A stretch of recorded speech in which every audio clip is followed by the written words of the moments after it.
मंच पर बैठे हुए सभी नेतागण, यहाँ पर पधारे हुए हमारे मीडिया के दोस्तों,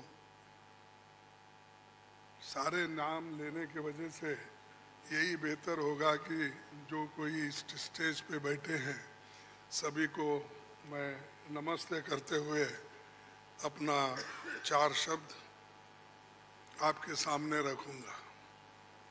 आज की ये जो बैठक हुई ये बहुत ही ठीक ढंग से सभी पार्टियों ने मिलके चलाया। इसका उद्देश्य क्या था ये तो उद्धव ठाकरे जी ने कहा है और हम इसकी कोशिश बहुत दिन से कर रहे हैं। जब मैं बेंगलोर में था उस वक्त भी जो वहाँ पर मीटिंग हो गई थी, इससे पहले पटना में हो गई थी, उसके पहले तैयारी के लिए हमने मेरे घर पर भी राहुल साहब और नीतीश साहब, तेजस्वी और हमारे पवार साहब सभी मिलके एक बार बात किए। उसका एक ढांचा बना। उसके बाद जो नीतीश साहब के पटना में पहला मीटिंग हुआ, उस मीटिंग में एक एजेंडा तय करने की बात हो गई और उसके बाद में बेंगलोर का हुआ। अब यहाँ पर मुंबई में आज सभी लोग मिलके अपनी बात को रखे और खास करके सभी को एक ही, सबका उद्देश्य एक ही है कि महंगाई को कैसा कम करें, इसके लिए कैसा लड़े, अनएम्प्लॉयमेंट के लिए कैसा हम लड़े। और इतने प्राइसेस जो बढ़ रहे पेट्रोल और डीजल के, और खास करके मोदी जी हमेशा 100 रुपये बढ़ाते हैं, 2 रुपये कम करते हैं।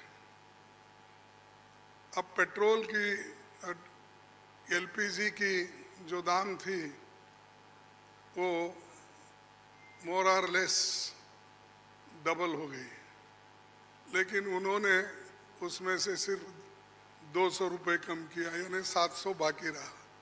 यानी पहला जो 55 रुपये में एक सिलेंडर मिलता था उसको उन्होंने अभी भी 70 रुपये में ही 70-75 में रखा, यानी कोई कम नहीं हुआ। पहले जो था उससे ज़्यादा बढ़ाए थे, उसको थोड़ा कम करके, लेकिन इससे लाखों रुपए उन्होंने कमाया। ये तो गरीबों से चोरी कर दिए और गरीबों के जो काटे और लोगों को दिखाने के लिए 100-200 रुपये कम करना और कहना कि मैं गरीबों के लिए काम कर रहा हूँ। मोदी साहब गरीबों के लिए कभी भी काम नहीं करेंगे, ये यकीन मैं दिलाता हूँ, क्योंकि उनकी हमेशा यही रणनीति रही है कि गरीबों के खिलाफ काम करते हैं। बड़े बड़े उद्योगपति के साथ वो मिलजुल के चलते हैं। और यहाँ पर तो कल ही एक रिपोर्ट आपके सामने राहुल गांधी जी ने रखा था, अडानी की संपत्ति बढ़ गई कैसी, बढ़ाए कौन, और कैसा आज कम से कम 75,000 करोड़ रुपए गरीबों के जो पैसे थे उनके जेब में कैसा गया, ये सारी चीज़ें उन्होंने बताया। तो ये जो है, इसके खिलाफ लड़ने के लिए जो बड़े बड़े सरमाएदार है और उनको जो पैसा जा रहा है हमारा गरीब का, तो उसको रोकने के लिए इंडिया जीतना जरूरी है। और इंडिया जीतने के लिए ही इस मंच पे सभी लोग बैठे हैं। तो इसीलिए हम एक जो तय किए हैं, जो रेजोल्यूशन भी हम आप देखे हैं, और उसी ढंग से उस रेजोल्यूशन भी काम करेंगे। हर जगह मीटिंग करेंगे, हर स्टेट कैपिटल में हम जाएंगे और जो ये मुद्दे हैं, इन्फ्लेशन का हो, अनएम्प्लॉयमेंट का हो, हर चीज़ की जो बढ़त हो रही उसका हो, और ऑटोनोमस बॉडीज़ को सत्यानाश कर रहे हैं, और चाहे ईडी, सीबीआई, विजिलेंस, हर एक ऑटोनोमस बॉडी का मिसयूज कर रहे हैं। ऐसा कभी नहीं हुआ। मैं भी मोर और लेस शरद पवार जी साहब के बाद मेरा नंबर लगता है। मैं भी 55 साल से पॉलिटिक्स में हूँ और 52 साल से एमएलए, एमपी, राज्यसभा का मेंबर हूँ। मैं ऐसा नहीं देखा, कोई ऐसा चीफ मिनिस्टर किया नहीं ऐसा। लेकिन आज मोदी सडनली और एक बात की कि बिजनेस एडवाइजरी कमेटी को नहीं पूछे, अपोजिशन लीडर को भी नहीं बुलाए, किसी को बुलाए बगैर वो पार्लियामेंट का डेट देकर स्पेशल सेशन बुला रहे हैं। अरे स्पेशल सेशन, मणिपुर जल रहा था तो आपने नहीं बुलाया, कोविड के वक्त नहीं बुलाया, जब आप चाइना अपनी जमीन हड़प कर ले रही है, कब्जा कर लिए, उसके लिए नहीं बुलाया। लोग तंग और तबाह इसमें ये हमारा नोटबंदी के वक्त परेशान थे, माइग्रेंट वर्कर परेशान, उस वक्त नहीं बुलाया। जब जब मुल्क अपने मुश्किल में रहता उस वक्त उन्होंने कभी नहीं बुलाया। अब क्यों बुलाया मुझे मालूम नहीं, आज का एजेंडा क्या है उनका मालूम नहीं। तो ये देश चलाने की रीत नहीं है, ये आहिस्ता आहिस्ता डिक्टेटरशिप की तरफ जा रहे हैं। और ये ध्यान में रखना चाहिए कि कभी वो मीडिया उनके साथ है, वो एक उनके दिमाग में है, प्रेस मीडिया हो, टीवी हो, ये सारी चीज़ें मेरे पास है, ये उनका कहना है। और हमको कभी कभी ऐसा दिखता भी है, माफ़ करो क्योंकि मैं ऐसा बोल रहा हूँ समझ के, आप गुस्से में आके हमारे खिलाफ मत लिखो।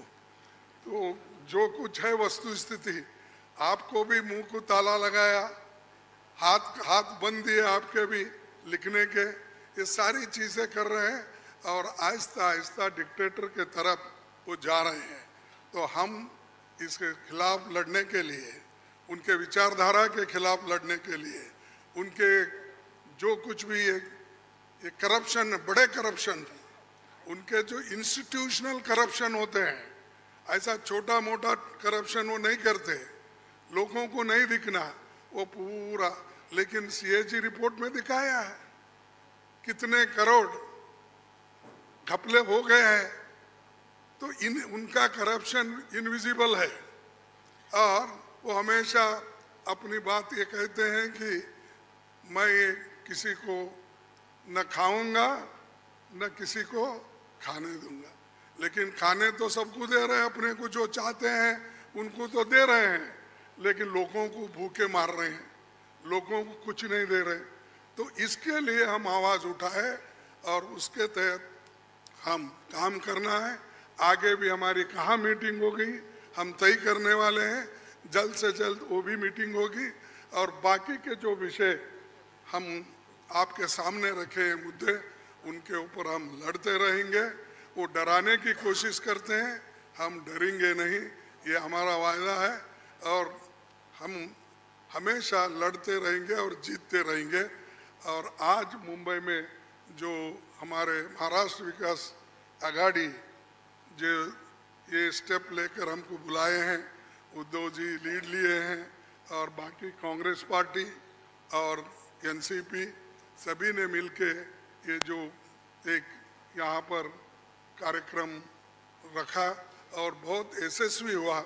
इसलिए मैं उन महाराष्ट्र विकास आघाड़ी के सभी नेताओं को धन्यवाद देता हूँ और आप सभी को भी मैं धन्यवाद देता हूँ, क्योंकि आगे की और भी मीटिंग्स हैं, वो डेट टाइम सभी बताएंगे और कहाँ कहाँ मीटिंग हमारी होगी बहुत से 5-6 जगह पब्लिक मीटिंग होगी, वो भी हम आपको बताएंगे और काम करते रहेंगे और मजबूती के साथ काम करते रहेंगे। इसको ढीला करने की कोशिश मोदी जी कितना भी कोशिश करे, हम वो डरने वाले नहीं हैं। इसीलिए मैं इतना ही कहूँगा कि उन्होंने तो हमेशा मोदी जी झूठ बोलते ही रहते हैं, लेकिन लोग उनको सच समझते हैं।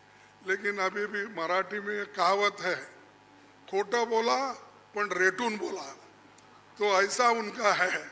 इसीलिए सब झूठ बोलते जाते हैं, लोगों में भ्रम डालते हैं, तो वो सबको हमको एक्सपोज करना है, हम करते रहेंगे। धन्यवाद।